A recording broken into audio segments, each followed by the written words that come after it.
Քանի որ 2026 թվականի ընտրությունը հերթականն է, ընտրական օրենսգրքի նոր խաղի կանոններով այն կասկածվի կուսակցությունների դեպքում անցողիկ շեմը փոխվել է 5-ի փոխարեն անհրաժեշտ է 4%։ Փոխարենը բարձրացվել է դաշինքների անցողիկ շեմը։ Եթե նախկինում ընդհանուր անհրաժեշտ էր 7%, ապա այս տարվա ընտրության դեպքում անհրաժեշտ կլինի 2-3 կուսակցությամբ դաշինքի դեպքում 8, իսկ 4 եւ ավելի կուսակցությունների դեպքում 10%։ Թե որ քաղաքական ուժերը կկարողանան անցնել խորհրդարան մուտքի շեմը եւ քանի տոկոսով, պարզ կլինի հունիսի 7-ին։ Վաղուց բոլորը սկսեցին պատրաստվել այս ընտրություններին։ Ինձ թվում է մենք անցել ենք նախընտրական քարոզարշավի երկրորդ փուլ։ Ինտենսիվ կերպով է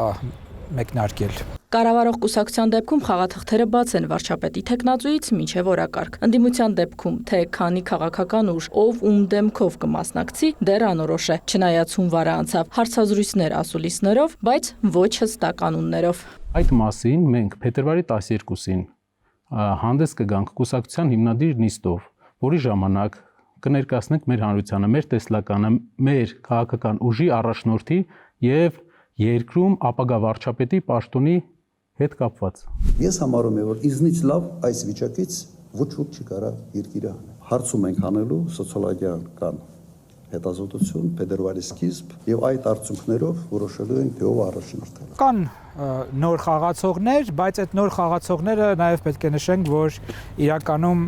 շատ առումներով հին խաղացողներ են։ Ուղղակի նոր դեմքերով են հանդես գալիս։ Աշխվածության հետ կապված կամ քաղաքական խմբերի հետ կապված կարծես թե շատ բան չի փոխվել, եթե նոր դերակատարներ հանդես չկան։ Մի խումբը իշխանություններն են եւ պրոիշխանական դիրքավորված որոշ քաղաքական ուժեր,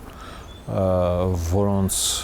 դժբախտաբար տարդերի մեջ կա նախկինների վերադարձը խափանելը։ Երկրորդ խումբը նախկիններն են նաև նրանց հետ հարակցված պրոկրեմլական ուժերը, բացահայտ կամ քողարկված կերպով։ Երրորդ խումբը բավականին մեծ կարիքներով, փոքր սահմանափակ միջոցներով մի քանի քաղաքական ուժերն են, որոնք ոչ նախկին են, ոչ գործողների սատարողներն են։ Բևեռացումը ներքին քաղաքականության մեջ բավական ուժեղ է, դա պարզ է, ուշադրությունը շեղում է հասարակությանը, գիտեք ինչից, ծրագրերից։ Փորձագետները տարբեր սցենարներ են ուսումնասիրում։ Վաղարշապատի, երբ բացարձակ առաջատարը կառավարող կուսակցությունն է, Երևանի, երբ կոալիցիա կազմեց կառավարող կուսակցությունը, նաև Գյումրու մոդելը, որը որպես օրինակ հաճախ ներկայացնում են ընդդիմադիր ուժերը։ Ընտրությունից հետո կմիավորվեն թե ոչ, եթե անցնող շաբաթվա ընթացքում Ռոբերտ Քոչարյանը ուղիղ պատասխանեց այո։ Օրինակ ես կնախընտրեի, կհամարեի, որ պետք է գնալ ավելի լայն կոալիցիայի, որտեղ խնդիրները իսկապես խորն են եւ այդ խնդիրների հաղթահարումը ավելի լայն կոմպրոմիսների բան է ուզում, միջավայր է ուզում։ Ես օրինակ դա կառաջարկեի։ Ինչ վերաբերում է թե հետո ով կլինի վարչապետ, ով չի լինի, կա շատ բարձ տարբերակ։ Ով ավելի մեծ տոկոս է հավաքում, նրա առաջնային իրավունքն է վարչապետ առաջարկել։ Ապա օրինակ մեր ձևով շարժման համակարգող Նարեկ Կարապետյանի պատասխանը դեռ ուղիղ չէ։ Եթե դու գաք ազգային ժողով, Քոչարյանի եւ Սերժ Սարգսյանի հետ կոալիցիա կազմելու եք, թե ոչ։ Կան հարցեր, որոնց չենք ուզում անդրադառնանք, որովհետև դրանց նպատակարարությունը այս բան չենք տեսնում։ Իրենք գնում են ծրագիր մաքսիմում ունենալով եւ ծրագիր մինիմում ունենալով։ Ծրագիր մաքսիմումը ընդդիմադիր ուժերի համար դա Գյումրու սցենարն է։ Այսօր ընդդիմադիր դաշտում, այսպես ասած, այդ վերադասավորումների արդյունքում որոշում է կայացվել, որ առաջի պլանում լինեն մարդիկ, որոնք, այսպես ասած, իբրև թե նորը կլինեն, բայց նաև ակնհայտ է հենց իրենց եւ շրջապատի տեսակետից, եւ անցյալի տեսակետից, եւ իրենց կապերի տեսակետից, եւ նաեւ նարատիվների տեսակետից, ինչը շատ կարեւոր է, իրենց քաղաքական փիլիսոփայության տեսակետից, որ նրանք ունեն շատ ընդհանուր բաներ, շատ ընդհանուր շահեր։ Ակնհայտորեն աներկբա է, որ Հայաստանի նախկին իշխանությունները, գրեթե բոլորը, ռուսական դիրքավորված քաղաքական ուժերը խորհրդարան անցնելու դեպքում միավորվելու են քաղաքացիական պայմանագրին իշխանազրկելու, ոչ միայն ընդդիմություն դարձնելու, այլև քրեական հետապնդման ենթարկելու, ժողովրդավարական զարգացման ճանապարհից Հայաստանը շեշտակիորեն կրեմլապանական ճանապարհի ուղղությամբ տանելու, Միութենական հանրապետություն այսպես կոչված է դա անհեթեթության ուղղությամբ տանելու համար։ Այս սցենարը Գյումրու անալոգիան, այսպես ասած, իրենց մտքում է։ Ինչ խոսեն, չեն խոսի, հետո կերևակը կոալիցվենք, թե ոչ, հիմա չենք կարող ասել պանման, այդ ամբողջը մտքերում կա։ Իսկ ինչու այդ մասին այսօր ուղիղ չեն բարձրաձայնում, որ այս կամ այն քաղաքական ուժին ձայն տվող քաղաքացին նաև այդպիսի հնարավոր միավորման մասին իմանա։ Մանրուքներ են, երբ որոշ ուժեր առայժմ չեն պատասխանում այն հարցին, թե արդյոք իրենք Քոչարյան Ռոբերտի հետ, ասենք, կոալիցիա կկազմեն։ Կամ Քոչարյան Ռոբերտեն չեն հայտարարում, թե կոալիցիա կկազմեն։ Որոշ ուժերի հայտարարություններից դատելով երևի էլի պրոկրեմլական ուժերի, իրենք կռահել կամ հասկացել են, որ նախապես հայտարարելը Քոչարյանի պես, Սերժ Սարգսյանի պես գործիչների ուժերի հետ կարող է վնասել իրենց հավաքելիք հնարավոր քվեներին, դրա համար ասում են, չէ, առայժմ մենք բան չենք ասում, ընտրությունները կլինի, կտեսնենք, կիմանանք ինչ կլինի, կպարզենք, դրանք համարենք մարտավարական հնարքներ ուղղակի։ Գյումրու մոդելը հանրային կարծիքի մանիպուլյացիայի միջոցով մեծամասնություն ձևավորելու մոդել է։ Այսինքն, երբ որ ասվում է, որ գիտեք, մենք որևէ առնչություն չունենք օրինակ նախկին իշխանությունների հետ, որ մենք, չգիտեմ, ունենք լուրջ խնդիրներ այլ ընդդիմադիր գործընկերների հետ, բայց վերջին պահին ըստ էության տեղի է ունենում համագործակցություն բոլոր նախկինների միջև։ Իրանք փորձում են դիստանցիա պահել, ցույց տալ, որ իրանք տարբերվում են, բայց գիտեք, իրոք մեր ժողովուրդը ինտելեկտուալ ժողովուրդ է, մտածող ժողովուրդ է, կարդացող ժողովուրդ է, կարողա չեն կարդում, չգիտեն որտեղից են գալիս արմատները այս ուժի։ Ամենափափուկից մինչև ամենակոշտ սցենարներն առանձնացնելով Լևոն Բարսեղյանը նաև չի բացառում պրոպագանդա, խորհրդատվություն, Կրեմլա հաճո, Կրեմլա պարո քաղաքական ուժերին, ֆինանսական ներարկումներ եւ իհարկե որպես ծայրահեղ միջոց անհրաժեշտության դեպքում այստեղ գտնվող ռուսական զինված ուժերի կամ զինվորականների